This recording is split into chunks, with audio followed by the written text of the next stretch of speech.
Après le traditionnel dépôt de gerbes, Patrice Talon, aux côtés du chef d'état-major général des armées, est venu à la place de l'Étoile Rouge. À bord de son commande-car, le président béninois salue la foule venue massivement pour célébrer la fête nationale. Il ouvre ainsi le défilé du 1er août 2017. La forme vigoureuse affichée, Patrice Talon confirme ici sa bonne santé. La revue des troupes terminée, le président Patrice Talon et sa délégation s'arrêtent pour l'hymne national.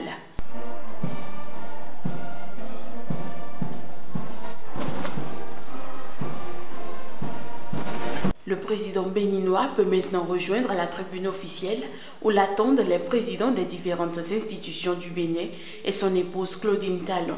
Sur l'esplanade de l'Étoile Rouge, les défilés se suivent. Au son de la fanfare, l'escadron de musique de l'armée exécute un carrousel consistant à dessiner des figures à la gloire du Bénin.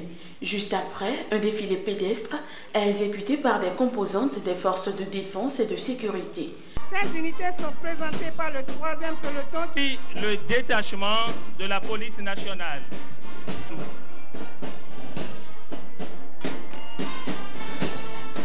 Ce sont les unités d'élite, la force de frappe et le fer de lance de la police nationale. Mohamedou, le porc épique, en dépit de ça, est celui du personnel féminin public. Cette unité comprend du personnel provenant de toutes les composantes des forces armées béninoises.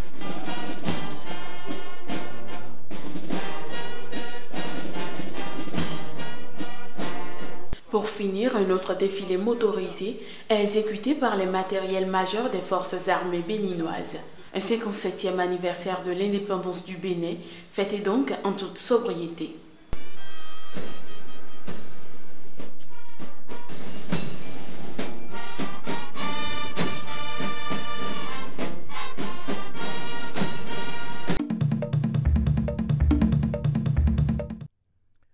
Au cours de ces derniers mois, mon gouvernement a finalisé la conception de plusieurs chantiers de développement avec des modèles économiques et financiers désormais fiables.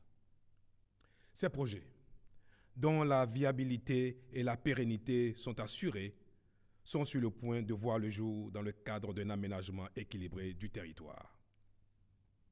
Nous avançons donc au quotidien sur ces nombreux chantiers qui auront un impact positif et durable sur les conditions de vie de la population béninoise tout entière.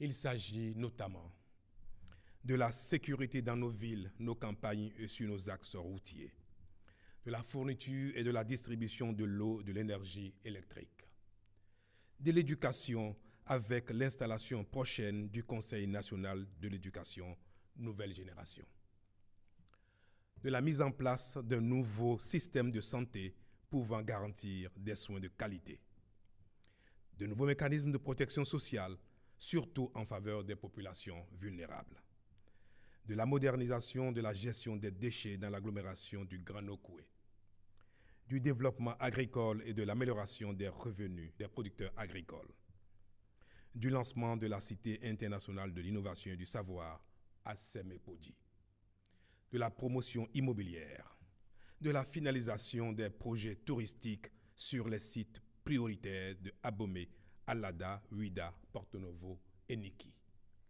du nouveau mode de gestion sécurisé de la Pandjari et du parc régional W, de l'assainissement des plans d'eau et de la réinvention de la cité fluvio-lacustre de Ganvier, de l'instauration de la meilleure gouvernance dans tous les secteurs et de la lutte contre l'impunité, pour ne citer que ces chantiers.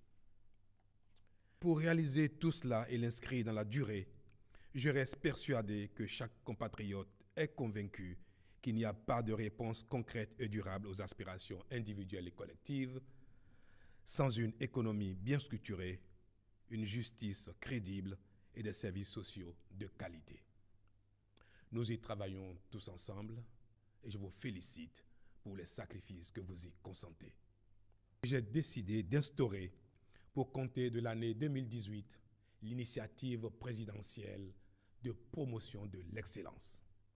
Il s'agit ainsi, pour stimuler les talents, de décerner chaque année à la veille de la célébration de la fête nationale, des prix d'excellence aux plus méritants.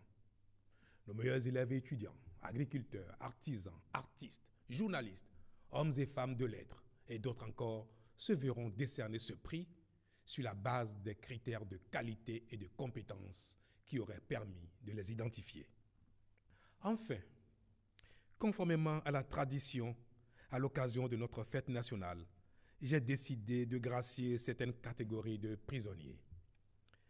Et ce faisant, parce que je crois que chacun peut s'améliorer, je les exhorte à retrouver leur place au sein de la société et à contribuer sainement à son évolution positive.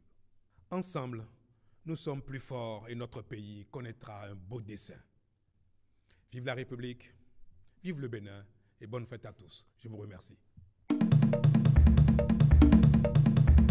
Le Bénin n'est pas indépendant.